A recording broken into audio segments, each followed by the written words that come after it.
మీ మోకాల నొప్పులకు ఎటువంటి సర్జరీ లేకుండా ఎపియాన్ పెయిన్ క్లినిక్ అందిస్తున్న అత్యాధునిక చికిత్స.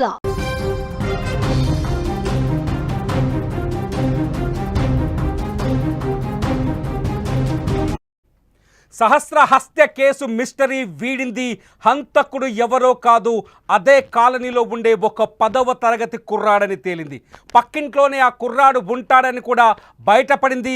ఇంట్లో 80,000 రూపాయల దొంగతనం కోసం వచ్చి అడ్డుకున్న సహస్రను అత్యంత దారుణంగా చంపేశాడని పోలీసులు కనిపెట్టారు. మొత్తానికి ఎవరైతే అనుమానితుడుగా ఉన్న 10వ తరగతి కుర్రాడున్నాడో అతన్ని అదుపులోకి రాత్రే తీసుకున్నారు. అదుపులోకి తీసుకొని విచారించి కొద్దిసేపటి క్రితమే ఎస్ఓటి పోలీసులు, కూకట్పల్లి పోలీసులు ఈ మిస్టరీని ఛేదించారు. 5 రోజుల పాటు హంతకుడి కోసం అనేక ప్రాంతాల్ని గాలించారు, అనేక మనుషుల్ని అనుమానించారు, ఇంట్లో ఉన్న వాళ్ళందరినీ విచారించారు. అయితే పక్కింట్లోనే ఈ కుర్రాడు ఉన్నాడని, ఈ 10వ తరగతి కుర్రాడు పక్కింట్లోనే ఉండేవాడని, రెగ్యులర్గా ఈ ఇంటికి వచ్చి వెళ్ళే కుర్రవాడేనని, ఈ ఇంట్లో కనిపించే కుర్రాడే కాబట్టి హంతకుడిని గుర్తించడం ఆలస్యమైందని పోలీసులు చెప్తున్నారు. 10వ తరగతి కుర్రాడు కనీసం కేవలం 15 ఏళ్ల వయసు ఉంటుంది. సహస్రతో పోలిస్తే సరిగ్గా 4-5 ఏళ్ళు పెద్దవాడై ఉంటాడు. ఈ 4-5 ఏళ్ల పెద్దవాడు 80,000 దొంగతనం చేయడం కోసం, సహస్ర ఇంట్లో దొంగతనం చేయడం కోసం వచ్చి అన్యాయంగా చిన్నారిని అత్యంత దారుణంగా వాళ్ళింట్లోనే ఉన్న కత్తితో పొడిచి చంపాడని బయటపడింది. అంతేకాదు ఈ 10వ తరగతి చదివే ఈ కుర్రాడు, అతని పేరు చెప్పడానికి లేదు, మైనర్, అతని పేరు చెప్పడానికి వీల్లేదు. అయితే అతను ఈ దొంగతనం ఎలా చేయాలనే ఒక స్కెచ్ కూడా రాసుకున్నట్టుగా తెలుస్తోంది. ఒక పేజీ మీద, ఒక పేపర్ మీద దొంగతనం, ఆ డబ్బుని ఎలా దొంగతనం చేయాలని ఒక పేజీ మీద ప్లాన్ ఆఫ్ యాక్షన్ రాసుకొని ఆ ప్లాన్ ప్రకారమే ఆ ఇంట్లో చొరబడి దొంగతనానికి ప్రయత్నించాడు. అయితే ఆ ఇంట్లో సహస్ర కూడా ఉంది, ఒక్కతే ఉందనే విషయం తెలియకపోవటం, ఇంట్లోకి చొరబడిన తర్వాత సహస్ర 11 ఏళ్ల వయసు కాబట్టి సహస్ర అడ్డుకునే ప్రయత్నం చేయడంతో సహస్రని అత్యంత పాశవికంగా 20 సార్లు చచ్చిపోయిందా అని కన్ఫామ్ చేసుకునే వరకు, చనిపోయిందని కన్ఫామ్ చేసుకునే వరకు అత్యంత దారుణంగా పొడిచి చంపినట్టు మొత్తానికి పోలీసులు బయటకు గుట్టును లాగేశారు. అన్యాయంగా ఒక పసిబిడ్డని 80,000 రూపాయల కోసం 10వ తరగతి చదివే ఒక కుర్రాడు ఇంత దారుణానికి ఒడిగడతాడని ఎవ్వరూ ఊహించలేదు. సహస్ర హత్య తర్వాత పోలీసులు దాదాపు 5 బృందాలుగా విడిపోయారు, 5 ప్రాంతాల్లో సంచరించారు. సహస్ర హంతకులను వెతికేందుకు రకరకాల కోణాల్లో విచారణ జరిపారు. ఏదైతే సహస్ర నివాసం ఉంటుందో ఆ ఇంట్లో ఉన్న పురుషులందరినీ తీసుకెళ్ళి విచారించారు. కొన్ని పేర్లను కూడా బయటకు తీసుకొచ్చారు, కొన్ని రకాల కథలు కూడా వెలుగులోకి వచ్చాయి. కానీ ఇవన్నీ అబద్ధాలని, అవాస్తవాలని, కేవలం ఒక 10వ తరగతి చదువుతున్న కుర్రాడు ఈ దారుణానికి ఒడిగట్టాడని చివరికి నిర్ధారణకు వచ్చారు పోలీసులు.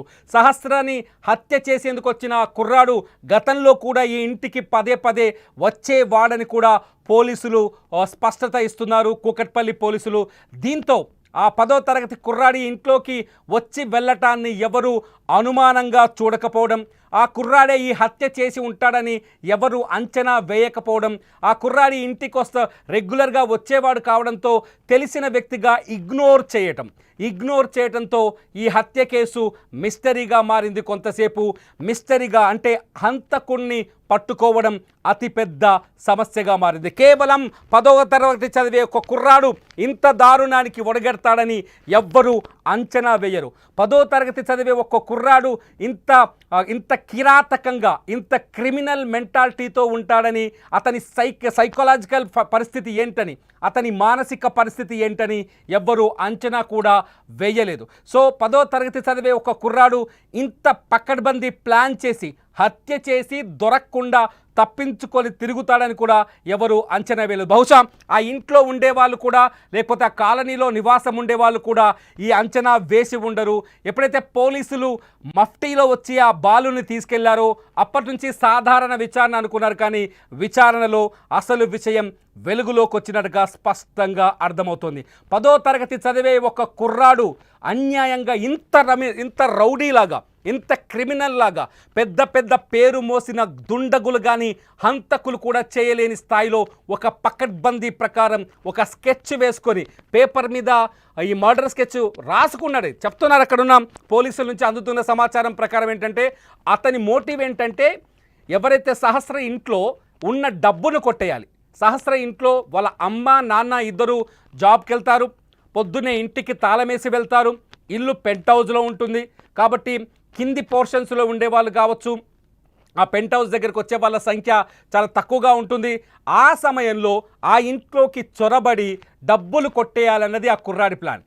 ఆ ప్లాన్ని మొత్తం ఒక పేపర్ మీద రాసుకున్నాడని చెప్తున్నారు పోలీసులు. ఒక పేపర్ మీద ఎలా దొంగతనం చేయాలి, 80,000 రూపాయలని ఎలా దొంగతనం చేయాలని ఒక పేపర్ మీద రాసుకున్నారని పోలీసులు చెప్తున్నారు. ఆ పేపర్ మీద రాసుకున్న తర్వాత అనుకున్నట్టుగానే ఆ పేపర్ మీద తను పెట్టుకున్న ప్లాన్ ప్రకారమే దొంగతనం కోసం ఆ ఇంట్లోకి వచ్చాడు. వచ్చేసరికి ఇంట్లో ఎవరు ఉండరని అనుకున్నాడు బహుశా, కానీ అప్పటికే సహస్ర ఇంట్లో ఉంది. ఎందుకంటే సహస్ర కేంద్రీయ విద్యాలయంలో చదువుతోంది. కేంద్రీయ విద్యాలయంలో చదవడం వల్ల ఆ రోజు సహస్రకి స్కూల్లో స్పోర్ట్స్ ఈవెంట్స్ ఉండటం వల్ల సెలవులు ఇచ్చారు. 5వ తరగతి చదువుతున్న సహస్ర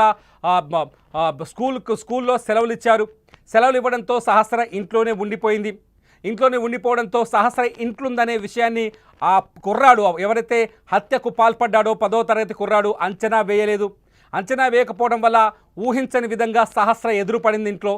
దీంతో దొంగతనం చేసే సమయానికి సహస్ర చూడటం, ఆ సహస్ర దొంగతనాన్ని అడ్డుకునే ప్రయత్నం చేయడంతో ఇష్యూ పెద్దగా అవుతుందని, విషయం బయటకు వస్తుందని భావించిన ఆ 15 ఏళ్ల కుర్రాడు, బహుశా అతని వయసు 15 ఏళ్ళు ఉంటుందని పోలీసులు ఒక అంచనాకు వచ్చారు.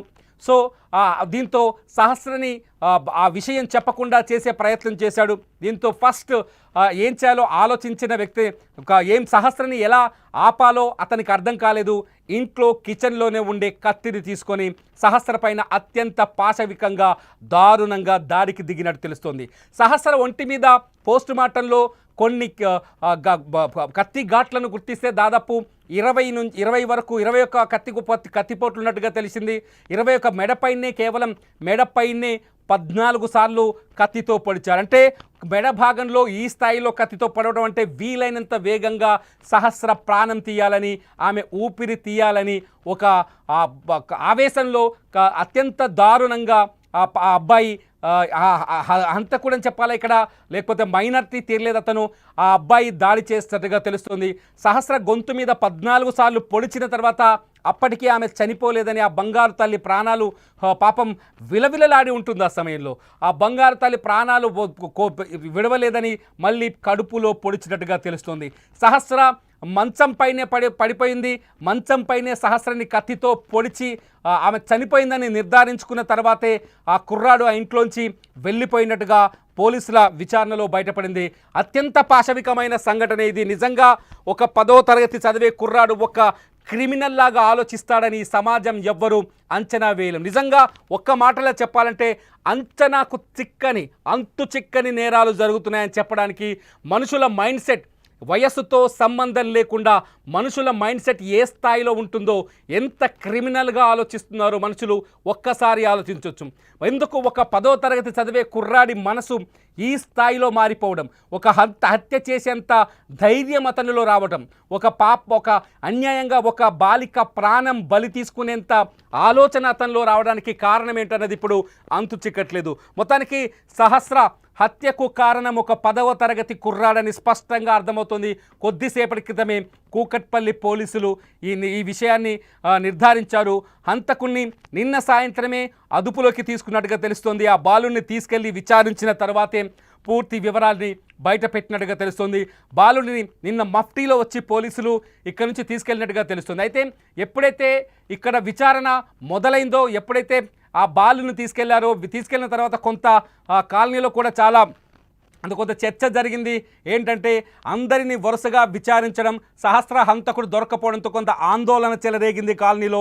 నిన్న సహస్ర హంతకులు పైన ఎవరి ఇష్టం వచ్చిన వాదనలు వాళ్ళు చేయటం, కొంత ఎవరిని పడితే వాళ్ళని అనుమానించడంతో కొంత ఆందోళన కూడా కలిగింది. కానీ ఒక 10వ తరగతి కుర్రాడు, నిజంగా ఒక హత్య చేయడానికి ఏదో ఒక రీజన్ ఉంటుంది.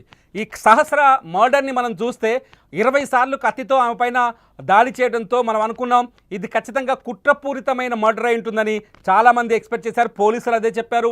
మనం కూడా గతంలో జరిగిన ఇన్సిడెంట్స్ ఆధారంగా చూస్తే చాలా కుట్రపూరితంగా కఠినాతి కఠినమైన అంటే ఒక పగతో రగిలిపోయే వ్యక్తులు మాత్రమే ఇటువంటి హత్యలు చేస్తారు. కాబట్టి సహస్రని చంపిన వాళ్ళ వెనుక ఏదో పెద్ద మోటివ్ ఉందని అందరూ అంచనా వేశారు.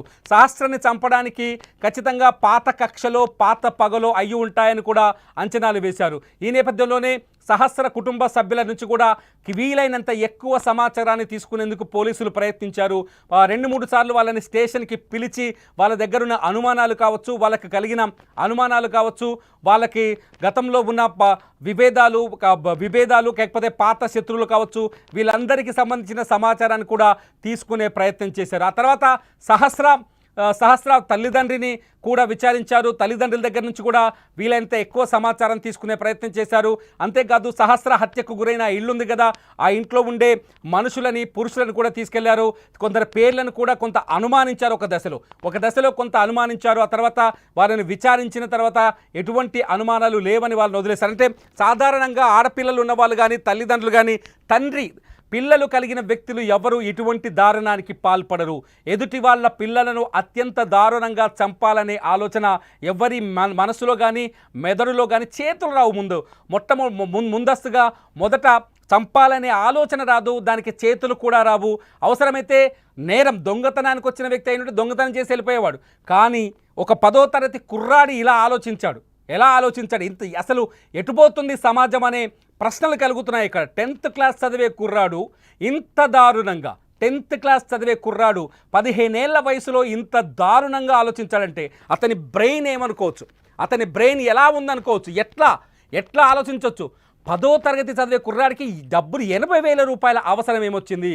80,000 రూపాయలు దొంగతనం చేయాలి, ఆ 80,000ని ఖర్చు పెట్టుకోవాలి, ఆ 80,000ని దొంగతనం ఎలా చేయాలో దానికోసం ఒక పేపర్ మీద స్కెచ్ చేసుకోవడం, ఆ స్కెచ్ ప్రకారమే ఇంట్లోకి చొరబడ్డ తర్వాత ఎదురుపడ్డ సహస్రని అత్యంత దారుణంగా చంపటం.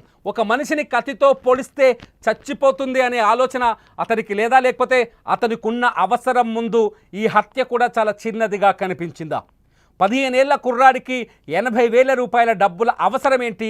ఆ అవసరం ముందు ఈ హత్య కూడా అత్యంత చిన్నగా కనిపించింది అంటే ఆ కుర్రాడి మైండ్ సెట్ ఏ స్థాయిలో ఉందో అర్థం చేసుకోవచ్చు. ఎవరా 10వ తరగతి కుర్రాడు ఎందుకు ఈ పాపని చంపాడు అనేది ఇంకా పోలీసులు బయటపెట్టే అవకాశం ఉంది. అతన్ని మీడియా ముందు చూపించే అవకాశాలు చాలా తక్కువగా ఉంటాయి ఈ కేసులో. ఎందుకంటే అతను మైనర్ కాబట్టి అతన్ని మీడియా ముందుకు తీసుకొచ్చే అవకాశాలు చాలా తక్కువగా ఉంటాయి.